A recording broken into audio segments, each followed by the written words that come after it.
Jalen Smith this week? Take advantage of his opportunity. He's done good when he's gotten his opportunity to get in there, just being consistent, learn how to practice, learn how to work, learning how to just understand the grind of a season. In high school, it's a sprint, really. And a lot of times you don't experience we're at week 11 right now. It's in week, we've been through camp, things like that. So just putting great practices together so I can put it on the field and have fun with that. Is there anyone you're looking for to take a big step forward this week with those young guys getting the opportunity to scrimmage?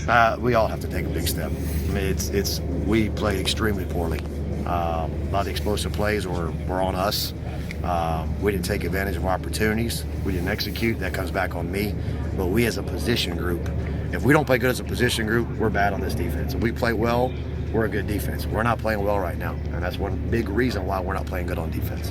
What's the biggest area where you guys need to improve? Tackling and leverage.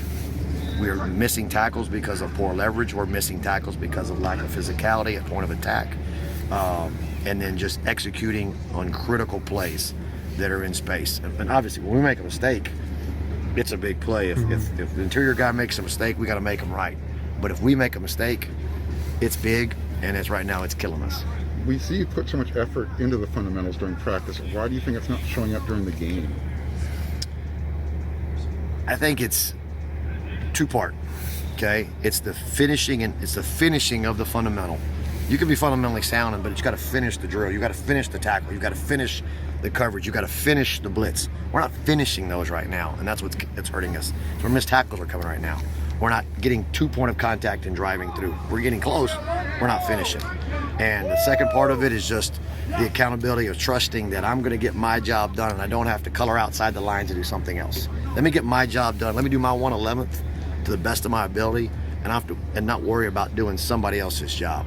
When you start coloring outside the lines, problems happen. And we've been coloring outside the lines at this position.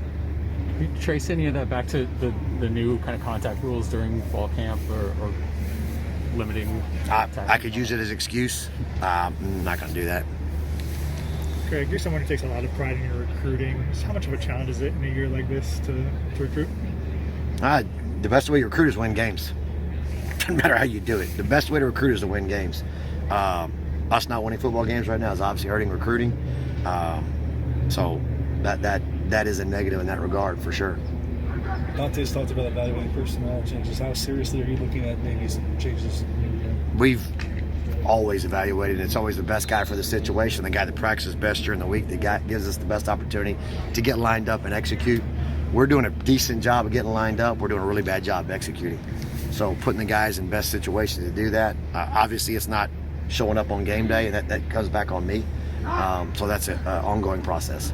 How would you evaluate just the young guys, especially in your room, and what they've shown midway through the season? I think they're showing flashes, but flashes aren't what we're looking for. I always say this all the time. You don't want to be a stock market. You don't want to be a raise here. You've got to consistently be getting better. We make flashes. We also do some young things that really cost us. So we're trying to get past those young moments and build upon more consistency.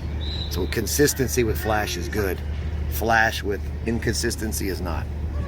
Where is Jalen Smith kind of in that process, and how does he? He's in that same group with those young guys. I mean, he's busting his butt, working hard, just trying to put a good practice, not another good practice. Today, he had a couple of poor reps, then he came back and had a good one. So it's not just when something bad happens, you got to stack another good rep behind it, then stack another good rep and play to play. Sometimes those guys think too broad. Now it's the next play is the most important play. Play that play. What's my alignment? What's my assignment? What's my fundamentals? Execute. Go to the next play. And then when something bad happens, I can't sit back on that last play. 3 to 4 to 5 plays. It's going to keep snowballing and getting worse. Isaiah's had some struggles. What's your biggest focus with him? Play with more. That's what I'm looking here. Just confidence. He is starting to perform not to his standard, not to what he expects himself to be, and he really gets down on himself. And then that just tends to lead to another bad play and another bad play. He's a good football player. Play with confidence. And again, kind of like I talked with the younger guys, move on to the next play. Don't dwell on that last one. You've got to erase it. You've got to go. You got to have that mentality of, use the analogy of a fighter pilot. You know, you freaking get shot at and you can't get that. Almost got hit. You're probably going to hit again. You got to move on to the next target and go.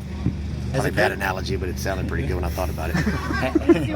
As a coach, especially when you're talking about a veteran like Isaiah, how do you handle like a situation with a guy's confidence like that? Is it just a matter of you keep boosting bringing that those confidence, situations or? up in practice and build on from that. And then every coaching is teaching.